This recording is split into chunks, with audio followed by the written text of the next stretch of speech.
Et bonjour à tous, ravi de vous retrouver pour l'émission du samedi 17 juin 2023. On se retrouve avec une map dans l'intégralité dans le vert, comme vous le voyez ici sur ces petites bulles avec QNT qui nous pousse 21%, on a le PLSX qui pousse 18%, le PLS ce coup-ci 18%, le FXS de Fracture 19% et ça se passe plutôt pas mal sur ce rebond technique puisque on a le BTC à 7h45 que j'enregistre l'émission qui est à 26 650 plus 4,52 sur les dernières 24 heures. Ether qui pousse également 5,44%, 1758 et c'est tout ce top 25 qui se met à pousser entre plus 2 à comme ça plus 5, plus 6% avec Quant qui du coup avec sa performance assez extrême de quasi 21% revient se positionner à la 25e place QMT à 115 quasi 116 $. Le 4 heures après la déviation sous les 25 000 $, réintégration de l'ancien range, c'est très positif à court terme, c'est probablement aussi consécutif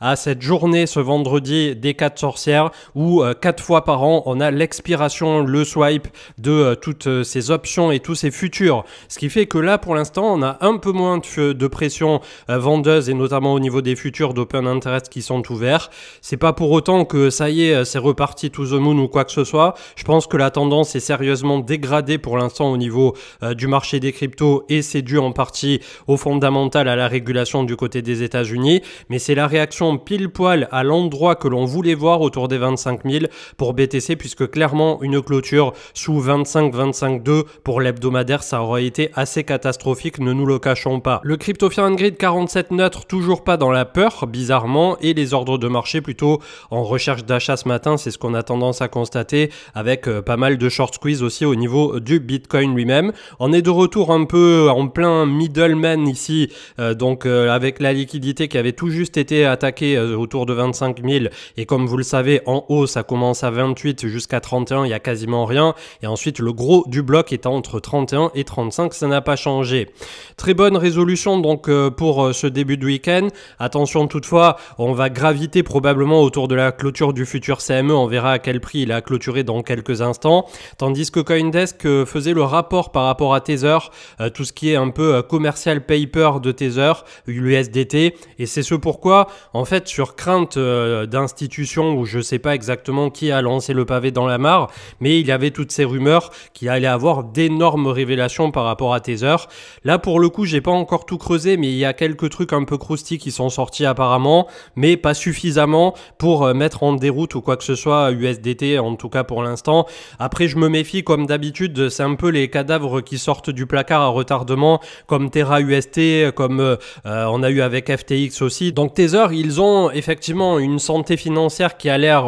extraordinaire. Ils font énormément de cash en ayant placé donc dans des bons au trésor qui leur rapportent approximativement dans les 4%. J'ai pas le pourcentage exact, mais on est dans ces eaux-là. Et ce qui fait que trimestriellement, ils engrangent des profits records à hauteur de 1 milliard ou 1,5 milliard qu'on avait vu au premier trimestre 2023. Donc ça se passe plutôt pas mal pour eux. Et on va voir donc si ça sera l'attaque finale aussi que pourrait mener la SEC par rapport aux stablecoins qui, rappelons-le, sont des monnaies qui ont été émises par des sociétés privées adossées à du dollar officiel et le tout pour essayer d'injecter de l'argent donc adossé au dollar réel dans l'économie des cryptoactifs. Donc vous vous doutez bien qu'ils vont pas lâcher le beefsteak de cet état de fait de pouvoir battre monnaie et qu'ils détiennent en tant que super pouvoir depuis des lustres et il va y avoir un véritable affrontement pour notamment l'arrivée des monnaies de banque centrale numérique. Avec Oyana, on avait des chiffres très intéressants puisque quasi 69% de l'offre de Bitcoin n'a pas bougé depuis au moins un an et ce malgré les hausses des taux les plus rapides de l'histoire, l'implosion de Celsius, BlockFi, Voyager, 30% de drawdown au mois de juin 2022, l'explosion de FTX, 20% de drawdown en novembre 2022, 13% en mars 2023 et la liste continue puisque maintenant on a les poursuites avec Coinbase, Binance, etc. Donc c'est vrai que on a à la fois un supply qui a tendance pour le BTC à devenir on va dire un peu moins élastique, on n'a pas trop de flottants au niveau du marché, peut-être qu'à ce jour je ne sais pas, je dis souvent ce chiffre un peu au pif, il faudrait totalement le mesurer on-chain, mais peut-être qu'on a 2, 3, 4 millions de Bitcoin qui s'échangent réellement au quotidien, il y en a énormément qui sont perdus, il y en a énormément qui sont hold aussi par des grosses entités, voire des baleines de la première l'erreur. Et c'est ce qui fait que via les futurs, en fait, systématiquement, souvent les futurs, ils essaient de shorter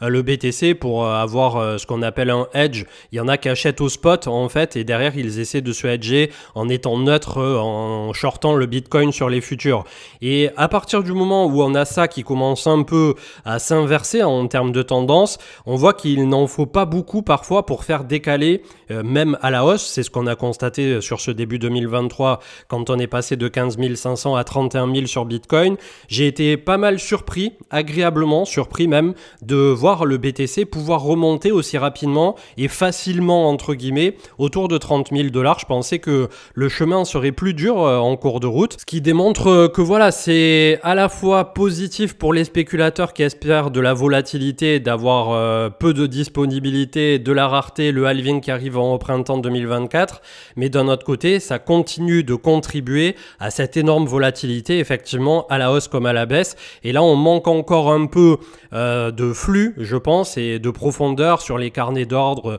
et surtout l'argent qui pourrait revenir un jour ou l'autre dans le marché crypto, dû au fait qu'on avait eu toutes ces banques qui avaient sauté il n'y a pas si longtemps, puisque c'était quelques semaines en arrière, et désormais peut-être qu'on aura BlackRock à la table avec d'autres gros acteurs comme Goldman Sachs, Coinbase au milieu, et on va voir peut-être aussi, est-ce que ça va pas être les BlackRock et compagnie qui vont finir de replacer l'église au milieu du village avec Coinbase qui servirait de giga plateforme d'entrée-sortie pour plus tard devenir sa propre crypto-banque entre grands guillemets. En tout cas, c'était dans les intentions que ça soit de Coinbase ou de Kraken. Le SP500 avec une usual whales qui a effacé toutes les pertes depuis que la Fed avait déclaré augmenter ses taux un an au préalable. Donc vraiment, on a un très beau rallye du côté du marché US, mais on arrive là aussi en surchauffe. La difficulté du minage du Bitcoin qui continue de nous faire des nouveaux points hauts malgré qu'on avait eu une petite distribution au niveau donc des mineurs récemment. Donc là aussi, le hash rate qui continue de monter encore et encore. On se demande jusqu'où ça peut aller, mais ce qui fait aussi que ça renforce ce sentiment de supériorité et de toute puissance du Bitcoin en ce moment. Tous les regards sont clairement tournés vers le BTC. Je ne sais pas jusqu'à quand, mais en tout cas, pour l'instant, voilà, ça fait vraiment la part belle au Bitcoin. Faisons ensuite donc à la déroute d'exchange face à la régulation qu'on a vu ces jours-ci, et j'y viens dans un instant par rapport à Binance qui de nouveau se prend les pieds dans le tapis par rapport à la zone européenne. Il y a un autre problème que l'on risque de rencontrer plus rapidement qu'on le pensait, c'est toutes les CB liées aux cryptos qui doivent renouveler un genre de licence tous les 3 à 5 ans. Et là, les premières échéances de Contis qui ont émis des cartes notamment pour crypto.com et certaines peut-être pour Binance et d'autres éditeurs comme ça qui ont fait des CB crypto arriveraient à expiration ce 20 juin 2023, c'est dans 3 jours, et ensuite autour de l'automne 2023. Alors ça n'a pas de grande implication d'un point de vue du marché, si ce n'est que on risque d'avoir des CB qui du jour au lendemain ne fonctionneront plus pour ceux qui utilisent des CB liés aux crypto, ou bien de devoir renouveler via Visa, via Mastercard de nouveaux partenariats. Si par exemple Contis disait les cryptos ça nous intéresse plus tant que ça, on veut pas réémettre, ou voilà, il va falloir regarder un peu de ce côté-là. J'en viens à Binance donc avec la justice française qui ouvre une enquête contre la filiale française avec des faits qui sont reprochés d'exercice illégal de la fonction de PSAN avant qu'il soit enregistré, du blanchiment aggravé et quelques autres griefs donc qui leur sont reprochés. À savoir que le PSAN existe depuis avant les années 2020, je crois que c'était 2019 les premiers PSAN enregistrés, et ce qui fait que Binance notamment par rapport à la publicité aurait été accusé d'avoir promu un peu son exchange en France avant qu'il soit effectivement totalement clean de ce côté-là. Donc c'est un peu bizarre à chaque fois le timing, puisque la France leur ont fait un pont d'or. Il y a eu toutes ces photos qui circulaient avec le ministre du numérique, tout le monde était content, on va faire de la France le hub, blablabla, et ensuite on se prend des coups de poignard dans le dos. Donc je ne sais pas trop quoi en penser, si ce n'est que n'importe quel exchange comme ça qui s'est développé à une telle vitesse ces dernières années a forcément sa petite part d'ombre, a forcément eu aussi des moments où il privilégiait le développement à la compliance, et désormais ils sont en train de rentrer dans les clous. Et du côté des Pays-Bas, donc là aussi ça se gâte, puisque c'est tout simplement le départ des Pays-Bas avec toutes les personnes de ce territoire, de ce pays, qui ne vont plus pouvoir utiliser Binance. Ils ont reçu un mail qui a été relayé par Dan CryptoTrade qui vit là-bas, qui tout simplement, à compter du 17 juillet, vous ne pourrez que withdraw vos assets et ne plus faire rien du tout, strictement rien, du côté de votre application Binance aux Pays-Bas. Donc j'espère qu'on n'en arrivera pas à de tels extrêmes en France ou ailleurs en Europe, mais quand même se priver des Pays-Bas qui sont, je pense, un pays assez actif dans les investissements personnels, en tout cas, que ça soit crypto ou toute autre chose, j'ai trouvé ça complètement fou, et c'est dû au fait qu'ils n'ont pas eu de licence ou d'approbation VASP du régulateur donc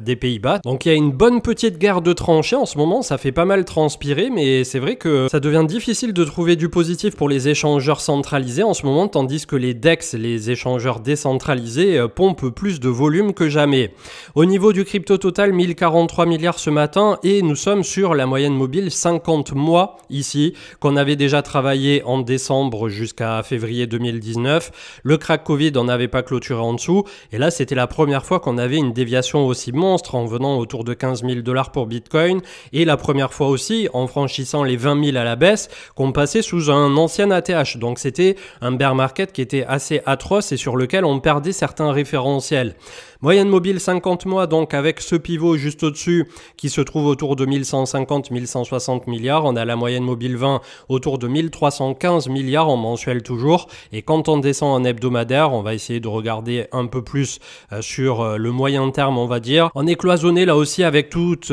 ces moyennes mobiles qui sont collées les unes sur les autres. On a tout juste méché la moyenne mobile 50, donc qui se trouvait sous les 1000 milliards de capitalisation. Et on est en train d'essayer de reprendre la 200 avec la 100 qui est juste au-dessus, autour de 1100. Donc vraiment, on a une contraction malgré tout de volatilité et ça fait plaisir de voir le Bitcoin, en tout cas pour l'instant, démontrer cette résilience, cette puissance face à la régulation en faisant un peu ce pied de nez de ce pourquoi il a été créé. Et voilà, c'est quand même assez plaisant de voir le Bitcoin après tout ce qu'on s'est pris là récemment, qui est encore autour de 25-26 000 et qui finalement n'a à peine reculé que d'une vingtaine de % par rapport à son rallye printanier. Le crypto total des alts, ça se gâte un peu plus, mais on a eu la double touchette ici défendue à 496 milliards. On a la moyenne mobile 50 et 200 au-dessus de la tête à 550. Donc là, une correction peut-être un peu plus profonde que le crypto total incluant Bitcoin qu'on vient de passer à l'instant. Tandis que le crypto total 3 se raccroche aussi à son bottom extrême.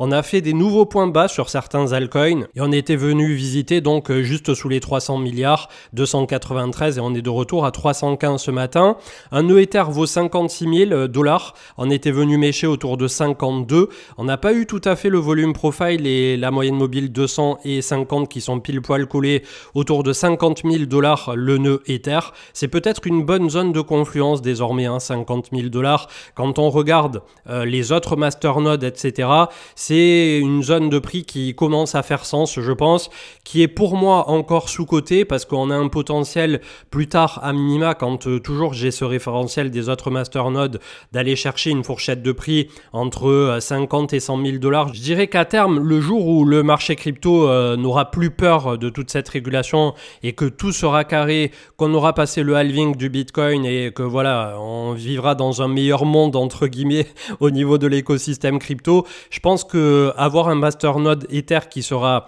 pricé entre 80 et 100 000 $ quand on voit ce que d'autres masternodes peuvent coûter sur l'écosystème alors qu'ils remplissent beaucoup moins de tâches que ce que peut remplir le réseau Ether à ce jour, je pense encore qu'il est sous-coté pour 32 Ether aujourd'hui. Après, ça n'engage que moi bien évidemment, et 1 x 2 par rapport au nœud, ça ferait le prix d'Ether qui monterait autour de 3400 $. Donc c'est clairement pas fou de se projeter effectivement sur un node entre 80 et 100 000, et après lorsqu'on sera en bull run, j'espère bien évidemment comme vous tous qu'on aura quelque chose de bien plus conséquent, mais c'est intéressant aussi je pense de se projeter comme ça quand on parle d'un node, d'un nœud,